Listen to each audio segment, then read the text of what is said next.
Will you marry me? The words hung in our kitchen like a beautiful promise and a warning bell. Lucas knelt before me, holding up a ring that caught the afternoon light streaming through our window. My heart raced, but not entirely from joy. Yes, I whispered, then louder, yes, of course I will. He slipped the ring onto my finger, and I watched it sparkle while my stomach twisted into knots. The diamond was perfect, too perfect. My mind flashed to all his stories about his family's pranks. About engagement rings that turned fingers green and wedding cakes that exploded in people's faces. It's real, Lucas said, reading my expression. I swear on my life, Isla. No tricks.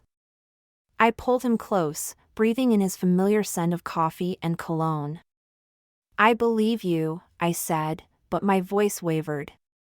Behind us, small footsteps padded across the kitchen floor. Are you going to be my real dad now? Sophia asked, her 8-year-old face serious as she studied Lucas.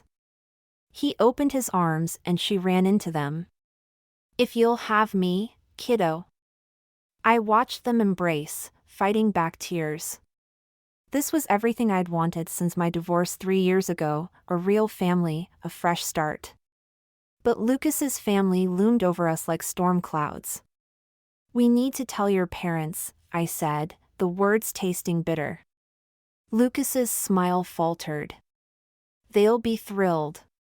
Mom's been asking about grandchildren since Nathan and Caroline's wedding. That's not what I'm worried about. I touched the ring again, twisting it around my finger. Your brother put live crickets in Caroline's wedding dress. He was younger then. That was 2 years ago, Lucas. Sophia looked between us, her dark eyes worried. Is Uncle Nathan mean? No, sweetheart, Lucas said quickly. He just likes to play jokes. My whole family does. It's how we show love. I sent Sophia to finish her homework, waiting until she was out of earshot before continuing. Love shouldn't leave people crying in bathroom stalls or rushing to the emergency room with allergic reactions.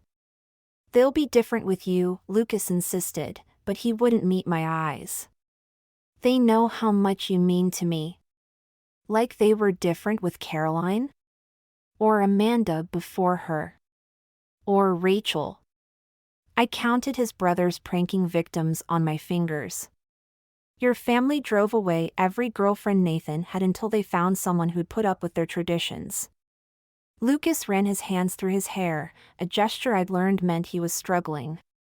What do you want me to do? They're my family. I want you to stand up to them. To tell them that if they can't respect boundaries, they won't be welcome in our lives. The silence stretched between us like a chasm. Finally, Lucas pulled out his phone. I'll call them now. We'll go over for dinner tonight, tell them about the engagement. Give them a chance to prove you wrong. My throat tightened. And if they don't? Then we'll deal with it together. He squeezed my hand, his thumb brushing over the ring. I choose you, Isla. You and Sophia. Always. I nodded, trying to believe him. But as he dialed his mother's number, I couldn't shake the feeling that this was just the beginning. The Bennetts had turned cruelty into an art form, disguising it as family tradition. And now I was about to become one of them. Mom? Lucas's voice brightened artificially. Great news. We're coming over for dinner tonight. There's something we need to tell you. I watched him talk, already planning how to protect myself, and more importantly, how to protect Sophia from whatever the Bennetts had in store for us. Because one thing was certain, they wouldn't change their ways without a fight.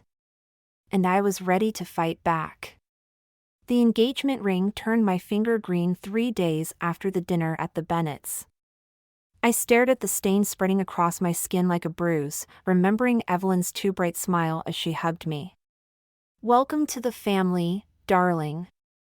Lucas found me scrubbing my hand raw in the bathroom sink. "I'll kill them," he said, but his voice cracked. "I'll call them right now." "Don't bother." I wrapped a towel around my hand, hiding the evidence. "Just tell me one thing, did you know?" "God, no." "Isla, I swear." "Because Nathan was filming the whole dinner on his phone. And your mother kept asking to see the ring up close. And your father." I swallowed hard. "Your father said something about how some metals react differently to different people." Lucas slumped against the doorframe. "They must have switched the rings when you went to help Mom in the kitchen. They violated our engagement, Lucas. The moment that was supposed to be just ours." My voice stayed steady, but inside, something hardened. "And now we have to decide about the wedding." "What do you mean?" "Whether we're inviting them at all." The silence stretched between us like a rubber band about to snap. Finally, Lucas straightened. "They're my family." "And what am I?" "You're everything." He reached for me, but I stepped back. "But they'll never forgive me if I exclude them from my wedding. And I'll never forgive them if they ruin it." Sophia's voice drifted up from downstairs, singing along to some cartoon. The sound anchored me, reminded me what really mattered. "Fine," I said. "They can come. But we're setting conditions." Lucas nodded eagerly. "Anything." "First, Nathan surrenders his phone at the door. No cameras, no social media. Done. Second, your parents sign a contract. If they pull any pranks, any at all, they pay for the entire wedding." Lucas winced. "They won't like that." "That's the point. Hit them where it hurts, their wallet." I held up my stained hand. "Unless you think this is funny?" "Of course not." He pulled me close, and this time I let him. "I'll talk to them tomorrow. Make them understand this is different." But when Lucas returned from his parents' house the next day, his face told me everything. "They signed," he said, dropping a piece of paper on our kitchen counter. "But Mom said something about how Caroline didn't make these kinds of demands before her wedding. Caroline lets Nathan put worms in her coffee." "She doesn't." Lucas stopped, seeing my expression. "Okay, maybe once. But they promised to behave this time. Mom even cried when I showed her your hand." I picked up the contract, studying Evelyn and Richard's signatures. Crocodile tears. "Can't you give them a chance?" "For me?" Looking at him, at the hope in his eyes, the desperate need to believe his family could change, I felt my resolve soften. "One chance," I said. "But I'm not telling them about the backup plan." "What backup plan?" I smiled, thinking of the security team I'd already hired, the cameras I'd arranged to monitor the cake, the dress, everything. "The less you know, the better. Just trust me." Lucas kissed my forehead. "Always." That night, as I tucked Sophia into bed, she asked about her new grandparents. "Are they going to come to the wedding?" "Yes, sweetheart. Even though they're mean sometimes?" I smoothed her hair back, choosing my words carefully. "Sometimes people do mean things because they think it's funny. But that doesn't make it okay. Like when Tommy put glue on Sarah's chair at school?" "Exactly like that." "And what happened to Tommy?" "He got in trouble. And had to say sorry." "That's right." I kissed her goodnight, then paused at the door. "Sophia?" If you ever see grandma or grandpa doing something that seems wrong, even if they say it's just a joke, you tell me right away. Okay? She nodded solemnly. I promise. Walking back downstairs, I caught my reflection in the hallway mirror. The woman staring back looked different somehow, harder, more determined. The Bennetts thought they were teaching me a lesson about their family traditions. Instead, they were about to learn one about consequences. Let them sign their contracts. Let them make their promises. I had plans of my own, and unlike theirs, mine wouldn't end in laughter. The wedding cake exploded in my face like a bomb of frosting and betrayal. One moment I was smiling, knife poised above the pristine white tears, Lucas's hands steady over mine. The next, I was wearing our $3,000 cake, chunks of it sliding down my dress while the Bennett family roared with laughter. Through the sugary haze, I saw Nathan's phone pointed at me, Caroline covering her mouth in mock horror. Evelyn clutched Richard's arm, tears of mirth streaming down her face. "Oh, darling," she wheezed, "you should see yourself." The ballroom fell silent except for their cackling. 200 guests watched, frozen, as I stood there dripping vanilla buttercream. Lucas's hand left mine. "You promised," he said, his voice deadly quiet. "You signed a contract." "Oh, lighten up," Richard chuckled. "It's tradition." "Tradition?" Lucas grabbed Nathan's phone, hurling it against the wall. It shattered like my trust in his family. "You just cost yourselves $50,000. Evelyn's laughter died. "Now, sweetheart. Don't."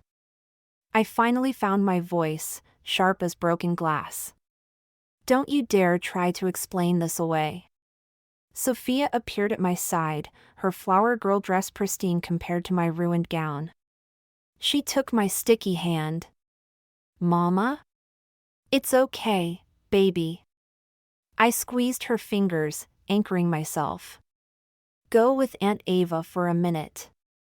Lucas's aunt stepped forward, the only Bennett not laughing.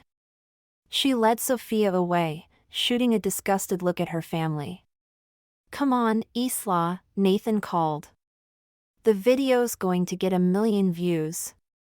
Lucas lunged for his brother, but I caught his arm. "Don't.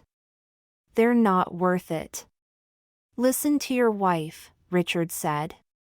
"It's just a bit of fun." "Fun?" I turned to face them, my voice carrying across the silent ballroom. "You want to know what's fun?" "The restraining order I'm filing tomorrow. The lawsuit for breach of contract. The social media posts I'll make showing exactly what kind of family you are."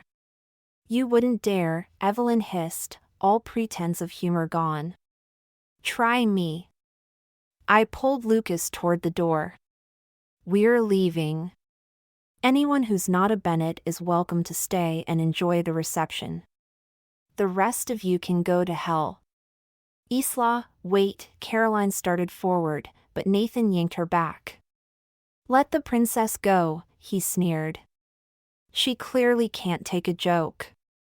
Lucas broke free of my grip then, his fist connecting with Nathan's jaw. The crack echoed through the ballroom, followed by gasps and screams. I didn't stay to watch the chaos unfold.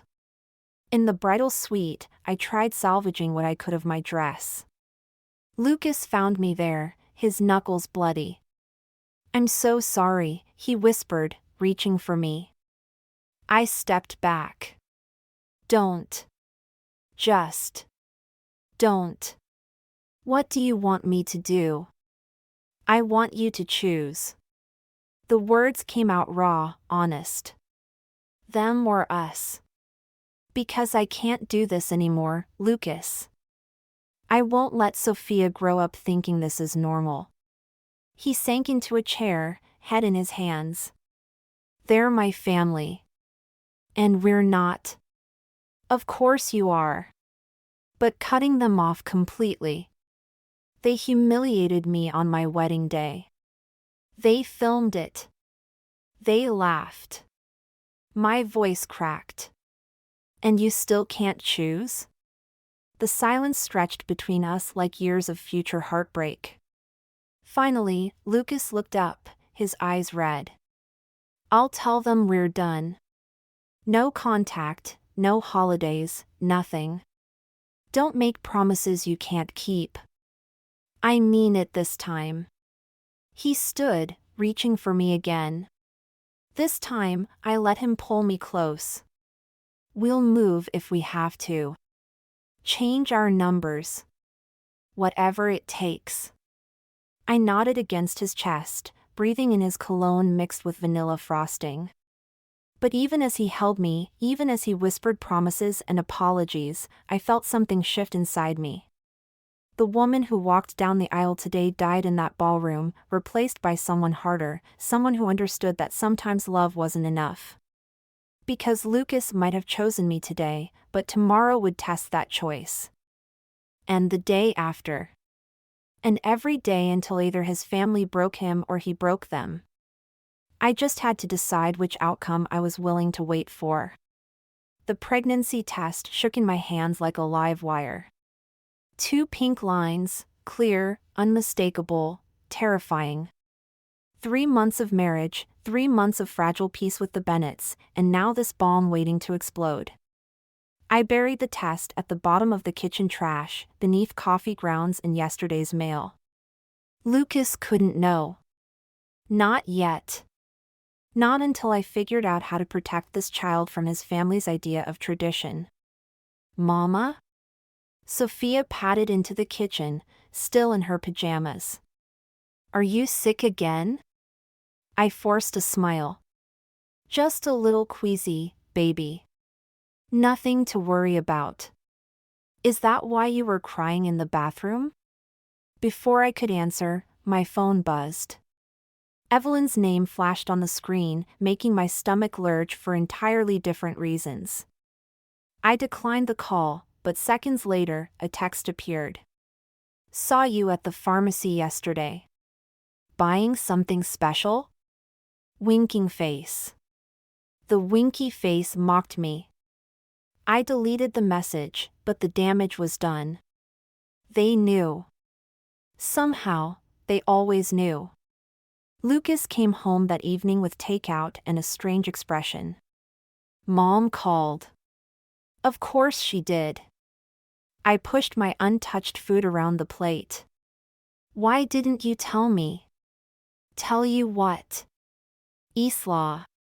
He reached across the table, but I pulled back. She says you're pregnant. Are you? The silence stretched between us like a tripwire. Finally, I nodded. His face lit up. That's amazing! We have to celebrate, tell everyone. No. The word came out sharp enough to make Sophia look up from her homework. We're not telling them anything. They're already planning a baby shower. Mom's thinking games, decorations. Pranks? My fork clattered against the plate. What will it be this time? Fake miscarriage announcements? Gender reveal powder that stains skin? Or maybe they'll just wait until the birth and switch our baby with a doll? That's not fair. They've been trying. 3 weeks ago, Nathan put laxatives in Caroline's coffee. She was sick for days. That was different. They were just. Just what, Lucas? Just having fun? Just keeping up tradition? I stood, my chair scraping back. I won't let them near this baby. I won't let them turn our child into another punchline. Sophia slipped away to her room, quiet as a shadow. She'd gotten good at disappearing when voices rose. Lucas ran his hands through his hair. What do you want me to do? They're excited about their first grandchild. Second, I corrected. Or did you forget about Caroline's miscarriage after Nathan's harmless birthday surprise?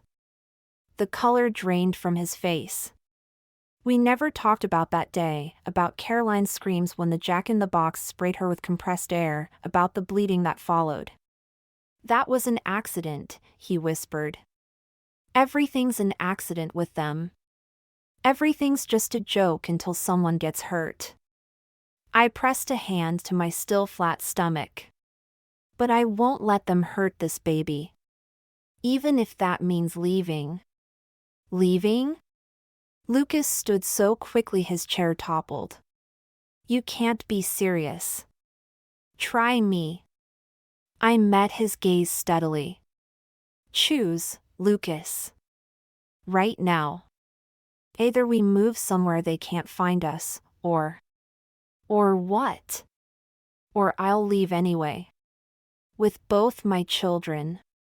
The threat hung between us like poison gas. Lucas stared at me, then at the doorway where Sophia had disappeared, then back at me. They're changing, he said weakly. No.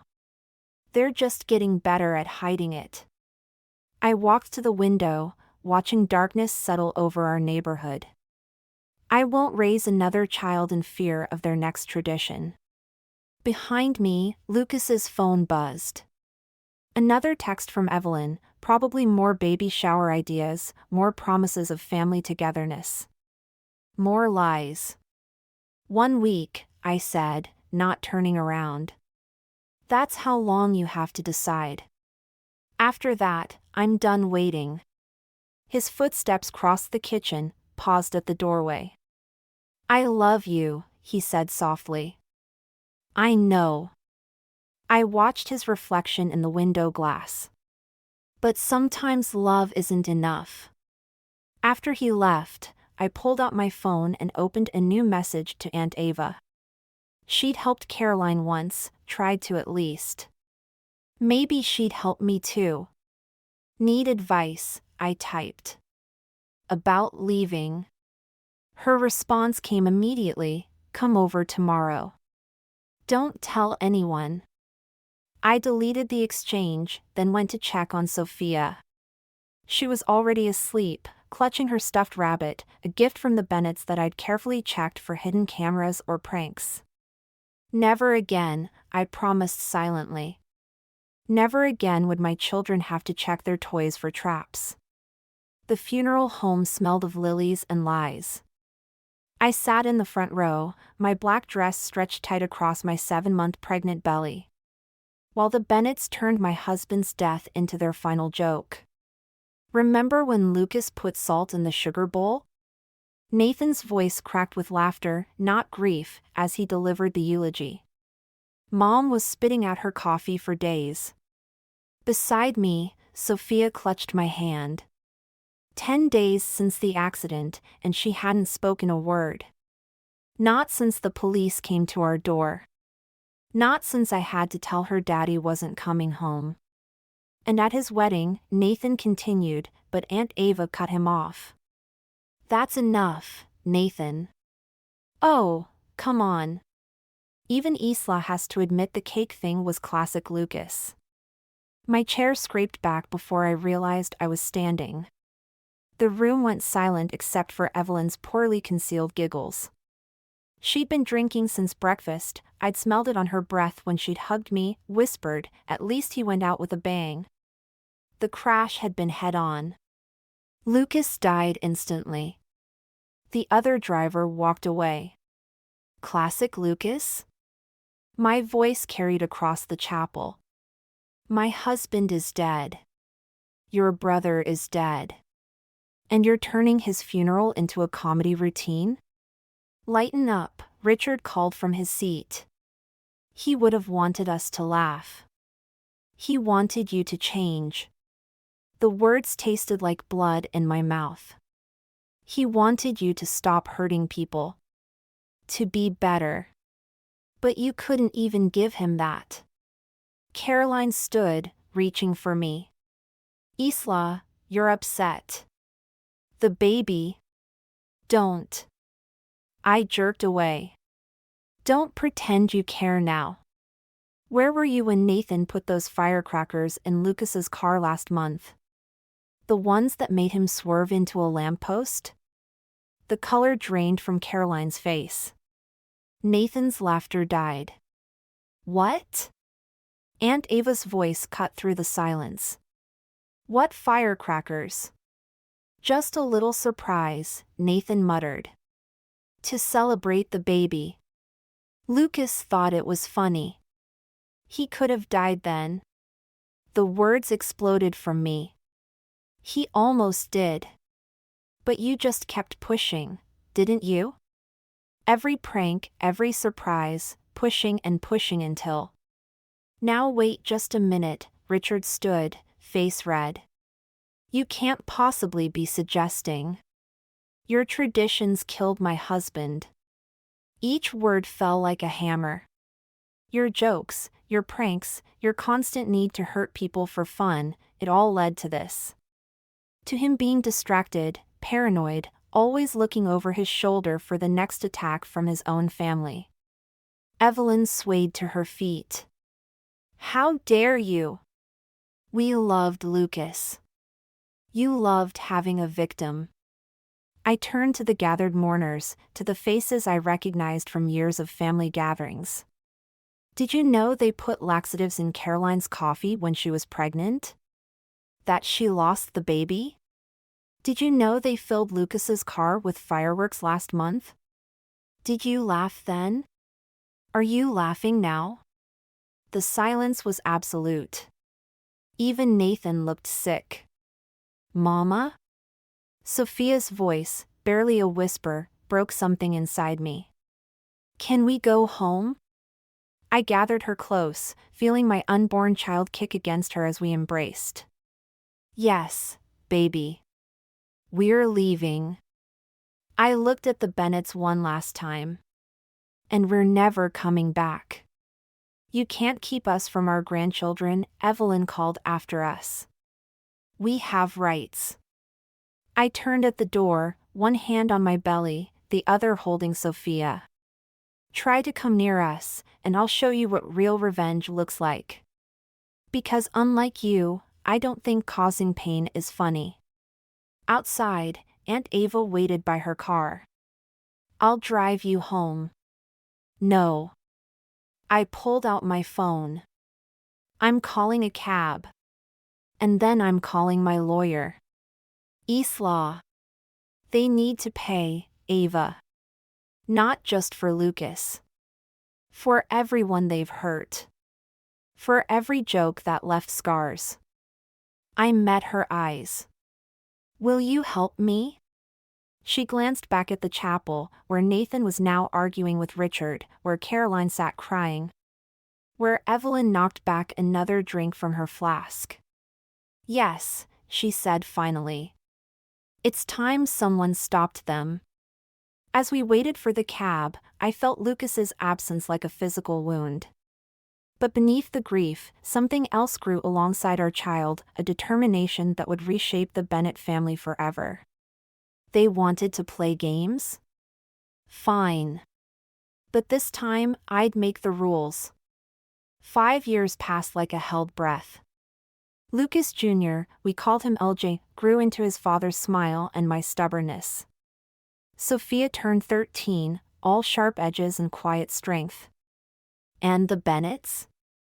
They waited, like vultures circling a wounded animal. The Christmas card arrived on a Tuesday. Sophia brought it in with the mail, her hands trembling. They want us to come for Christmas, Mom. I almost said no. Should have said no. But LJ looked up from his toys, eyes bright with curiosity about the family we never discussed, and something inside me cracked. Maybe it's time, Aunt Ava said over the phone that night. They've changed, Isla. The therapy, the medications. Evelyn's on anxiety meds. That doesn't erase what they did. No, but they're trying. Nathan hasn't pulled a prank in years. Caroline's pregnant again. My fingers found the scar on my palm, from the joke gift they'd sent after Lucas died, a music box that shattered when opened. "One chance," I said finally. "Christmas morning only. We leave at the first sign of trouble." The Bennett house looked smaller than I remembered. Sophia gripped my hand as we approached, LJ balanced on my hip. He looked so much like Lucas it hurt. "Welcome home." Evelyn's smile seemed genuine, her hand steady as she reached for LJ.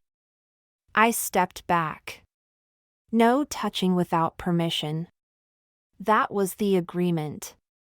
Richard appeared behind her, gray-haired and subdued. "Of course.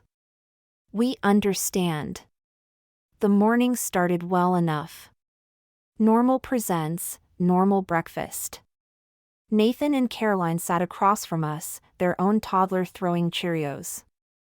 No exploding packages, no hidden cameras, no cruel surprises. Then LJ opened the last gift. The jack-in-the-box was identical to the one that had triggered Caroline's miscarriage years ago. Before I could stop him, LJ turned the crank. "No!" Caroline screamed, but it was too late. The clown burst forth, spraying something that smelled like rotten eggs. LJ fell backward, crying. Sophia knocked the toy away, but the damage was done. "It was just meant to be funny," Nathan said quickly. "A little stink bomb, that's all." "Funny?" I lifted LJ, checking him for injuries. "You think traumatizing children is funny?" "Oh, lighten up," Evelyn snapped, mask finally slipping. "This is why Lucas always defended us. He understood family traditions." "Lucas is dead." The words echoed off expensive wallpaper. "Dead because of your traditions, your pranks, your stupid need to hurt people for entertainment." "Now wait just a minute," Richard started, but I was already moving. "Sophia, get our coats. We're leaving." "But the presents," LJ whimpered. "Leave them." I turned to the Bennetts, fury burning away 5 years of careful healing. "You want gifts? Here's yours." I pulled out my phone, opened the video I'd been recording since we arrived. Every conversation. Every joke. Every admission of past pranks. All recorded. All about to go viral unless you agree to my terms. "You wouldn't dare," Nathan growled. "Try me." One post about Caroline's miscarriage, about Lucas's accident, about today. How long before your business partners see it? Your friends? Your church? Caroline touched her pregnant belly protectively. "Isla, please. Sign over Lucas's trust fund to LJ. All of it. And sign a legal agreement never to contact us again." "That's blackmail," Richard sputtered. "No, that's consequences. Something you've avoided your whole lives." I headed for the door, children in tow. "You have until New Year's to decide." "You're just like us now," Evelyn called after me. "Using pain for power. Lucas would be ashamed." I paused, remembering Lucas's last morning, how he'd kissed me goodbye, promised to talk to them one last time about changing. How he never came home. "Maybe I am becoming like you," I said quietly. "But at least I'm honest about my cruelty." Outside, snow fell like ash. Sophia helped LJ into the car while I stood watching the house where Lucas grew up, where he learned that love and pain were interchangeable. "Mom?" Sophia's voice was small. "Are we really going to post that video?" I looked at my children, Lucas's children, and felt the weight of choices stretching out before us. That depends on them. And on whether revenge tastes as sweet as they always claimed it did. The drive home was silent except for LJ's quiet sobs.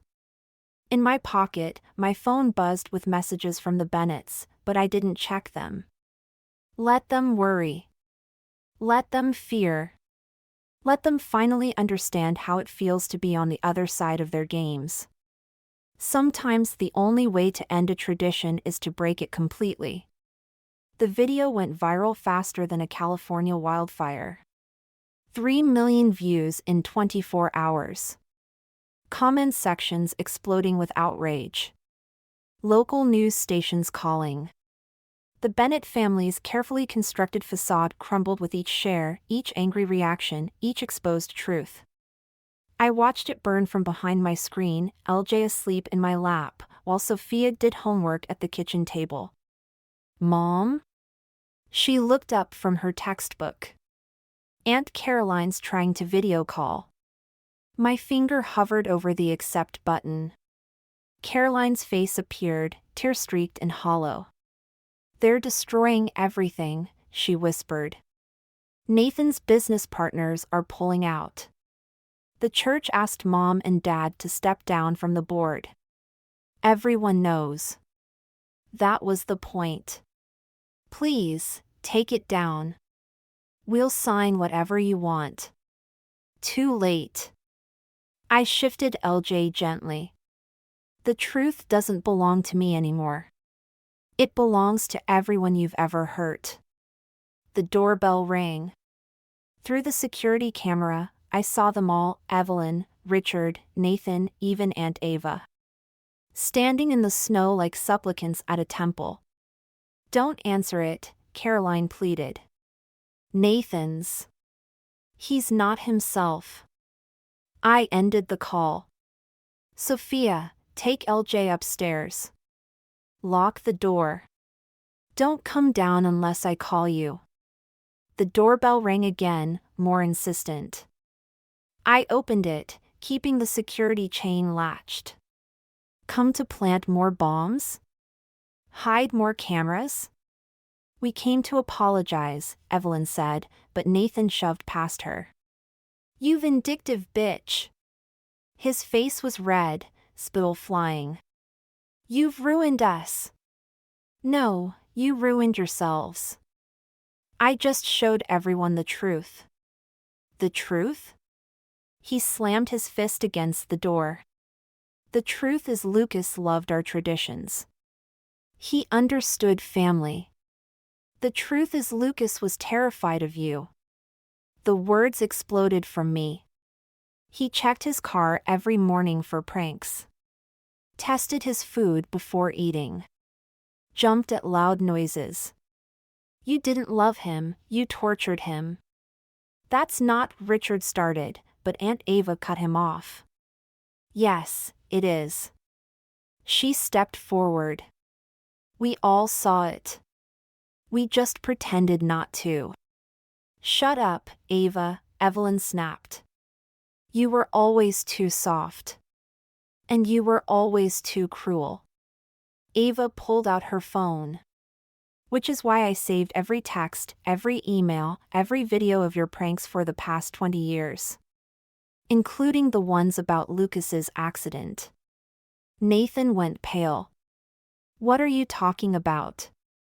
The text you sent your mother the morning Lucas died. About the surprise you planned for his car.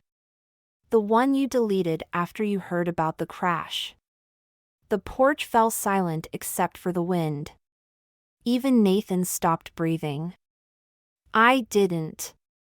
He whispered. I never meant. None of us meant it, Ava said quietly. But we let it happen. All of it. And now we pay the price. I looked at them, really looked. At Evelyn's trembling hands, Richard's stooped shoulders, Nathan's broken expression. At the family that had terrorized so many people in the name of tradition, now destroyed by their own legacy. The trust fund papers, I said finally. Do you have them? Richard pulled out an envelope. Signed and notarized. Everything goes to LJ. And the restraining order? That too. Evelyn's voice cracked.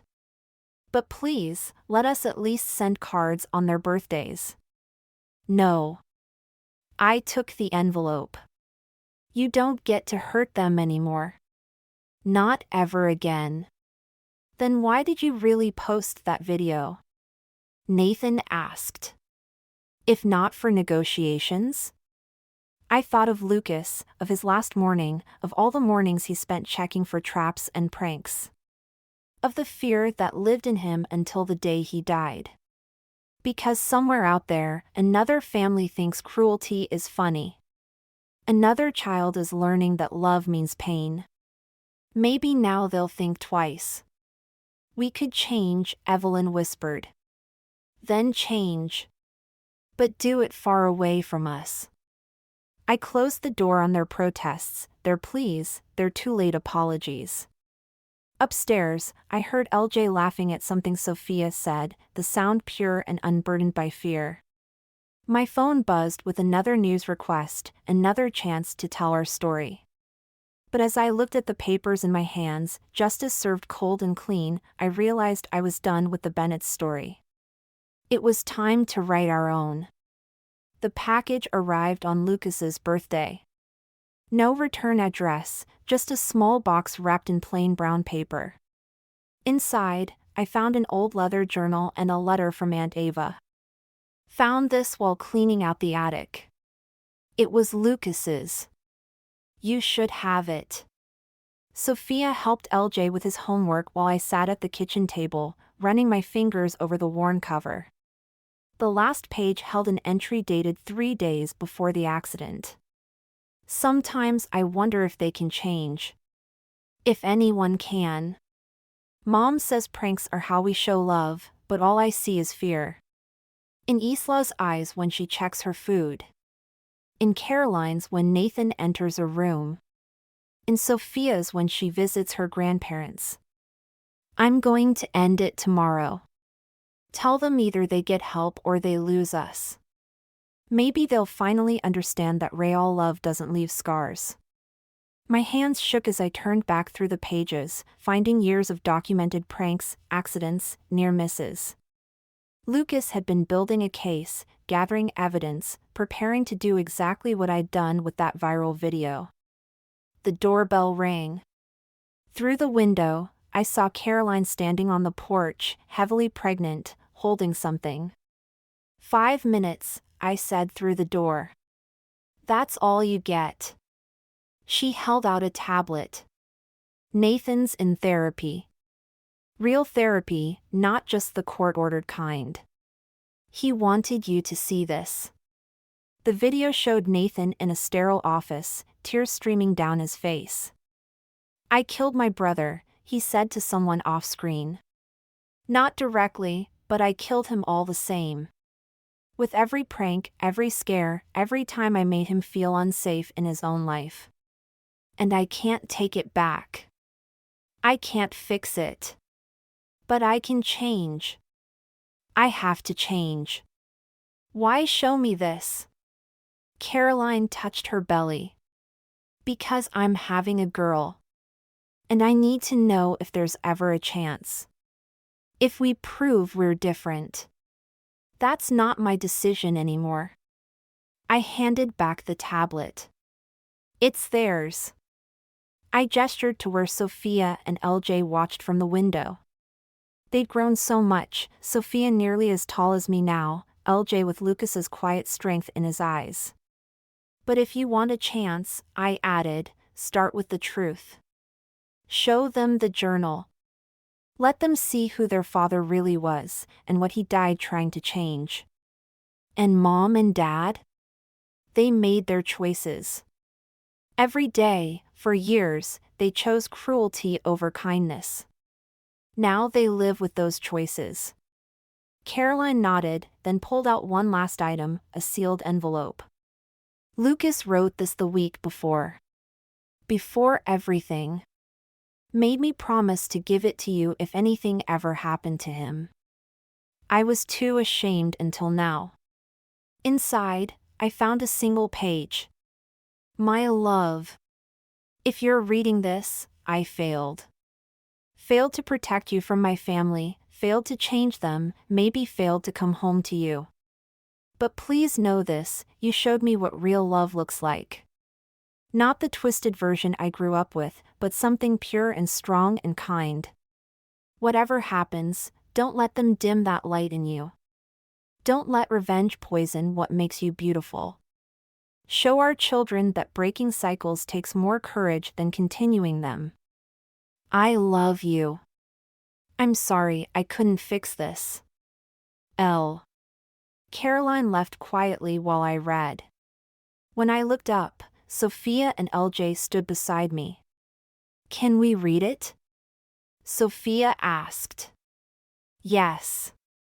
I handed them the letter, watching their faces as they absorbed their father's last words. Dad was brave, LJ said finally. Yes, he was. I pulled them close, breathing in the scent of homework and hope and healing. And so are we. Later, I added my own entry to Lucas's journal. You didn't fail, my love. You planted the seeds of change. And though you didn't live to see it bloom, our children will grow up knowing that real love leaves no scars, only wings. The cycle ends with us. I closed the journal, leaving space for whatever stories our future might hold. Some pages, after all, are better left blank than filled with false laughter and hidden pain. Outside, spring rain washed away the last traces of winter, and somewhere, a family tradition died so that something better could grow in its place.